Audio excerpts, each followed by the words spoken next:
관악구의 한 오피스텔. 가사관리사 A씨는 아침부터 화장실 세면대를 청소하는 중입니다. A씨는 10년째 가사관리사로 일하고 있는데요. 최근에는 가사노동 플랫폼 서비스를 통해 일거리를 찾습니다. A씨가 3시간 동안 일하고 지급받은 수당은 약 3만 원. 교통비를 제하고 시급으로 환산하면 시간당 10,000원이 채 되지 않습니다. 이전보다는 나아진 처우지만 일을 하다 부상을 입으면 치료비를 온전히 부담해야 한다는 생각에 늘 조심스럽습니다. 현행법상 근로자로 인정되지 않는 가사관리사는 재해보상 대상에서 제외되기 때문입니다. 맞벌이 부부가 늘어나고 가사도 임금을 지급해야 하는 노동이라는 인식이 확산하면서 가사관리사에 대한 수요는 줄곧 증가해왔습니다. 통계청은 2017년 기준 가사돌봄 서비스 시장 규모를 7조 5천억 원으로 추산했고 2020년에는 8에서 9조 원까지 시장 규모가 확대될 것으로 내다보고 있습니다. 하지만 커져가는 시장 규모에도 불구하고 가사관리사들의 근로 여건은 여전히 열악한 편입니다. 우리나라의 가사관리사들은 공식적인 근로자로 인정받지 못해 크고 작은 불편을 겪고 있습니다. 심지어 우리 같은 경우에는 한 8년 정도 일을 한 관리사가 있는데 취약계층 주택 임대 아파트를 신청하려고 했는데 우리한테 이 노동자가 확인이 안 되니까 조합원으로는 인정이 되는데 직원으로 인정이 안 돼서 이걸 임대 아파트를 받지 못하게 됐어요. 노동자가 인정이 된다 안 된다를 만 해결되는 문제가 나머지 전부 그 밑으로 적용돼서 혜택 받을 수 있는 그 모든 것들에 대해서도 해결이 되지 않는 이런 문제까지도 이제 발생한다는 게 이제 너무. 우리나라 가사관리사들이 근로자로 인정받지 못해 각종 권리에서 배제되는 근본적인 원인은 관련 법률의 부재에 있습니다.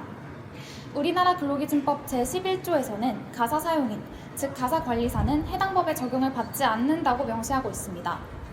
따라서 근로기준법이 보장하는 근로자라면 보장받을 수 있는 사대보험과 유급휴가, 최저임금과 각종 급여 혜택에서 제외되어 있는 겁니다. 돌봄 노동자 법적 보호를 위한 연대의 설문 결과 국민연금과 건강보험에 가입한 가사노동자는 각각 26.2%, 57.9%였습니다. 일을 하다 다치거나 고객에게 손해를 끼쳐도 어떤 지원도 받을 수 없느냐는 질문에는 31%가 매우 그렇다, 33%가 그런 편이라고 답했습니다.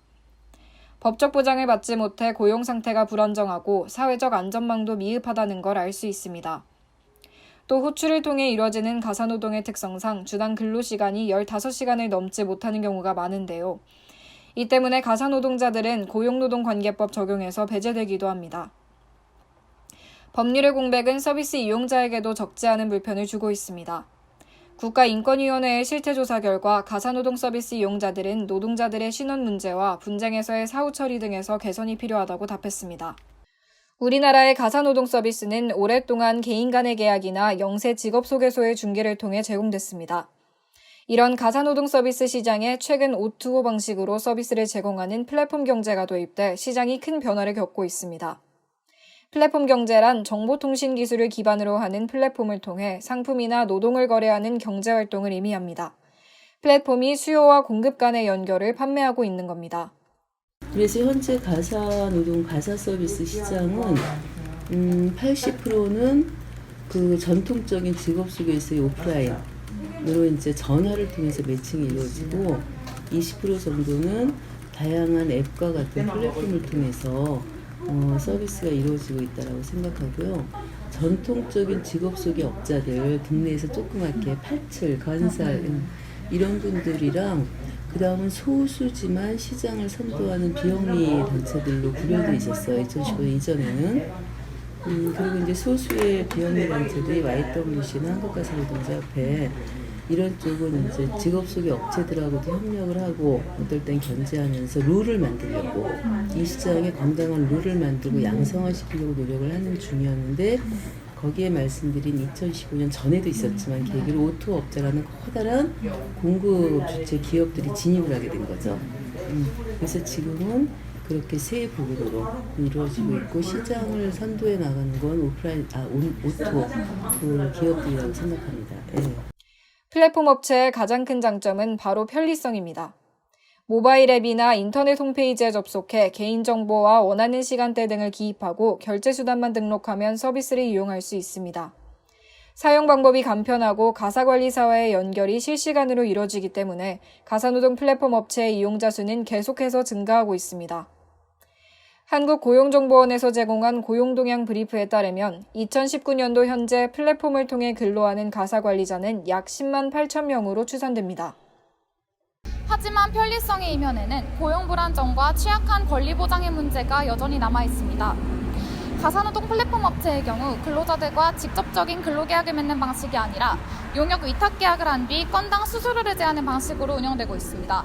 투자를 통해서 많이 이제 진행되고 있는데 결과적으로 이거는 중간에 연결해주는 수수료를 가지고 운영이 되는 거란 말이에요. 근데 그 수수료를 어떻게 결정할지는 전적으로 그 기업에 따라서 이게 결정되다 보니까 그거에 의해서 관리사가 여기서는 뭐 5만 원 받으시고 여기서는 4만 5천 원 받으시고 이제 이런 식의 아직은 그 표준화되어 있지 않은 그리고 그 기관의 중심으로 해서 이 서비스 요금이 결정되는 이런 상황으로 되어 있던 거라서 이렇게 갖고 있는 문제가 이제 관리사한테 전체적으로 불리한 문제로 작용할 확률이나 가능성 점점 더 높아지는.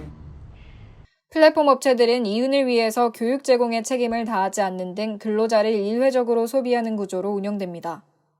이전에는 한 가정에서 주기적으로 일했다면 플랫폼이 도입되면서부터는 단기적이고 일회적인 계약이 늘어나는 추세입니다.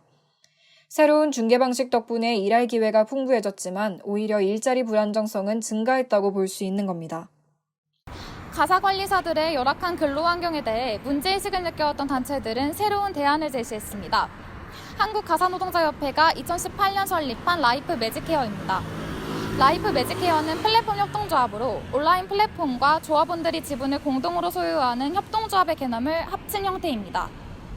플랫폼 경제라고 하는 거는 대세라고 생각해요. 그거는 뭐 IT의 기술 발전에 따라서 대세고 그걸 통해서 틈새 시장이 개발되는 것도 맞아요. 근데 고민은 이런 거죠. 그렇다면 그 플랫폼을 누가 소유하나? 우리가 자본주의 문제점도 그거잖아요. 돈 주주들이 모든 성과를 독식하는 것이다. 이윤이 누가 가져가?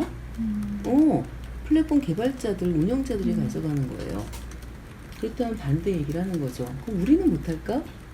라고 하는 거예요. 그럼 우리가 출자하고 해서 플랫폼 우리가 만들어서 운영하면 안 될까?